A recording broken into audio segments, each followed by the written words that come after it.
Cell phones are commonplace in 2026, but as much as we take them for granted, have you ever stopped and wondered, how do these things actually work?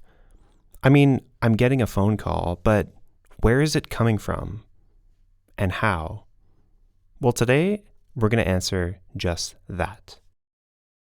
So to begin, let's start with something we're all a little more familiar with: home Wi-Fi. At your home, you likely have an access point where your Wi-Fi signal comes from. The closer you are to it, the faster the speed and the better the signal. So it stands to reason that cell networks would have something similar, a sort of access point. This thinking is exactly right. However, cell network access points look something like this. At the top, we have directional sector antennas that broadcast the signal out to your phone. And at the bottom, there is an equipment shed to house all of the relevant networking equipment. But we've already reached a place where cell networks and home Wi-Fi are quite different, and that's the antennas.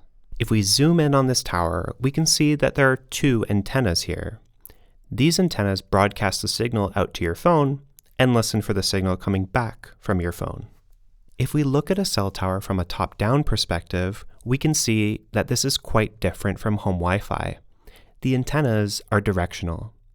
That means instead of one antenna broadcasting a signal in all directions, the antennas form a sort of beam, a sector, almost like a flashlight, sending a signal outwards towards the world.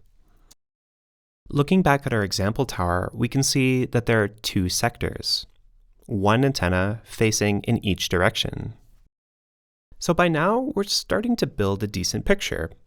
One of the antennas on this tower broadcasts a signal out to my phone to let me know I have a call coming in. In response, my phone rings and starts to alert me. If you're anything like me, you'll find this explanation very unsatisfying. I mean, why do we have directional antennas in the first place? And it still doesn't really answer where the call comes from other than some tower near my phone. So let's continue until we have a full picture. If we want to know where the phone call comes from, what we're really asking is, how does the cell tower communicate with the outside world? Quite simply, using an internet connection. This is not dissimilar to the type of internet connection you likely have at home. Getting an internet connection to a cell tower in 2026 sounds like it would be trivial.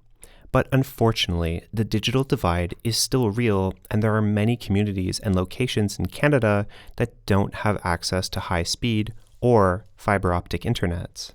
This is a problem for cell networks. In an ideal world, we'd simply run a fiber optic internet connection to every cell tower in the country. That way, each tower would have access to super fast, rock-steady internet. But unfortunately, it's just not feasible.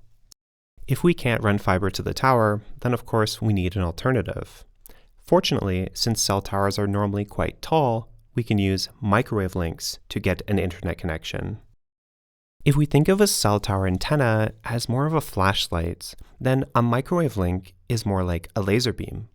It can shoot a signal very precisely over very long distances.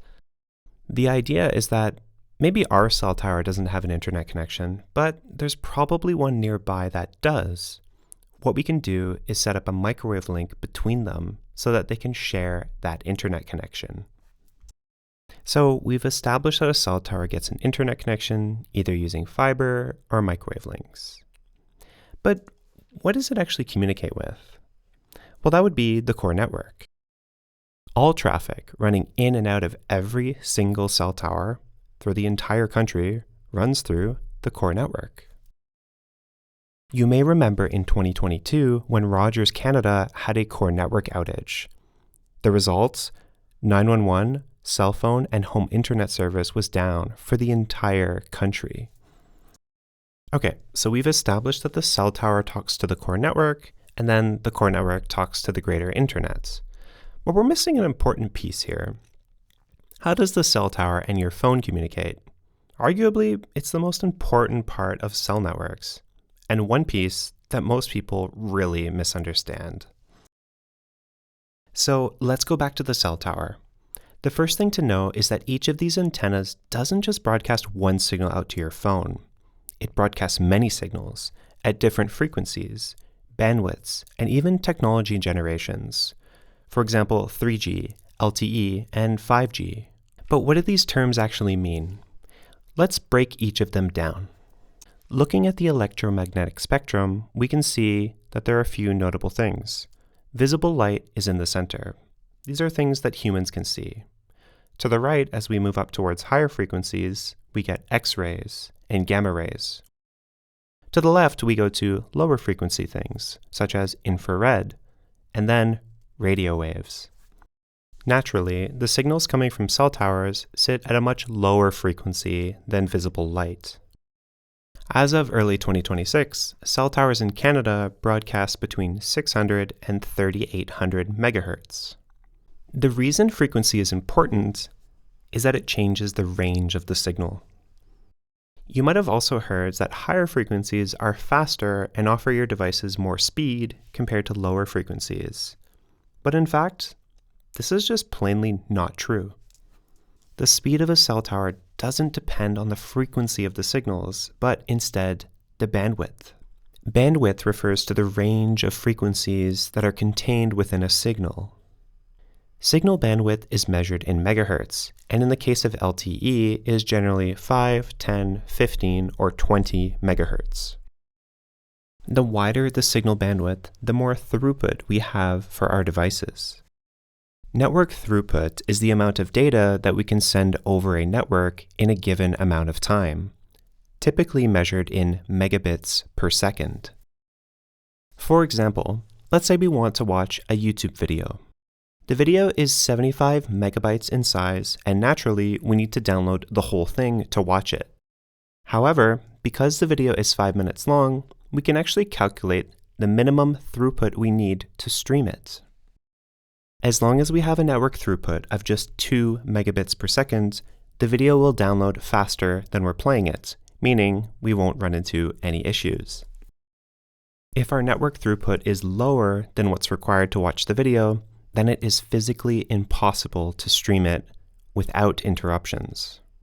Signal bandwidth and network throughput are closely related. A 20 megahertz LTE signal can net us a throughput of 300 megabits per second. However, that's in ideal conditions. The real world can be quite different. Poor signal quality or congestion can result in much lower throughput than what's expected. But again, frequency is not important here. 600 megahertz would perform the same as 2600 megahertz, assuming the channels have the same bandwidth. The only difference is that 2600 megahertz would go shorter distances. So what frequency will your phone prefer when talking to the cell tower? Well, this is actually decided by the network and not your phone, and generally the network will prefer to keep you on the highest possible frequency that your phone can receive. And this is why the signal bars on your phone in 2026 are quite useless. I mean, if I travel from the edge of a high-frequency area where I only have one bar, and I go a bit further, my phone will get kicked down to a lower frequency and then show more bars. But, in fact, I am further away from the tower.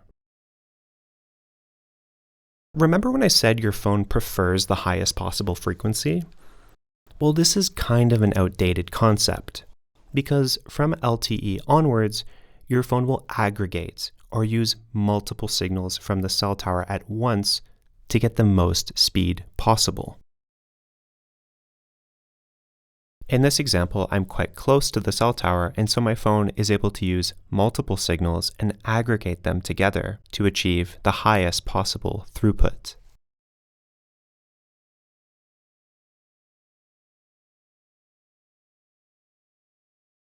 With LTE, the maximum bandwidth for any signal is just 20 megahertz. But with 5G, this limitation has been greatly expanded, offering up to 100 megahertz instead. This allows 5G to offer a lot more throughput than LTE. However, given the same signal bandwidth, 5G only offers about 10% more throughput than LTE. This might be surprising considering the amount of marketing that has gone into the technology. I wish we could be inside the movie. No more car accidents. I wish my dad could get treatment at home. Garbage that takes itself out. What seems impossible today won't be tomorrow with 5G from Canada's most trusted network. But it's not radically different than LTE. The advantage of 5G is having very wide signal bandwidth of 80 or 100 megahertz, where we can have a lot of people using a lot of data simultaneously. For the average user, as long as there's enough bandwidth for your task, adding more bandwidth or adding 5G won't make a noticeable difference to this experience. However, as soon as a tower has less bandwidth available than what you need, you'll start to run into issues and notice lag and buffering. So it's absolutely critical that carriers make sure that towers have enough capacity for the area. So what do carriers do if their network does reach capacity and the experience starts to suffer? Well, often they'll do nothing. The solution to capacity issues are usually quite expensive. The carrier can build more towers and reduce the range on each of them so that there are less devices sharing a single tower, or they can deploy more frequencies and more bandwidth. But these frequencies, or spectrum, are extremely expensive. They sit in the order of billions of dollars for licenses from the Canadian government. Once the licenses are purchased, the carriers now need to retrofit each tower with potentially new antennas and new radios to broadcast these new signals. It is not a cheap solution. Most 5G deployments, including those in Canada, are called 5G non-standalone. That means that your phone will simply connect to LTE as normal, but also be able to add the bandwidth from 5G to get yourself faster speed. This isn't much different to life before 5G. It's simply LTE with a bit more bandwidth.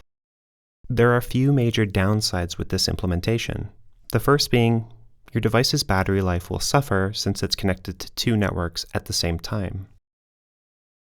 The second downside is that when carriers deploy 5G, they need to do that on their existing spectrum.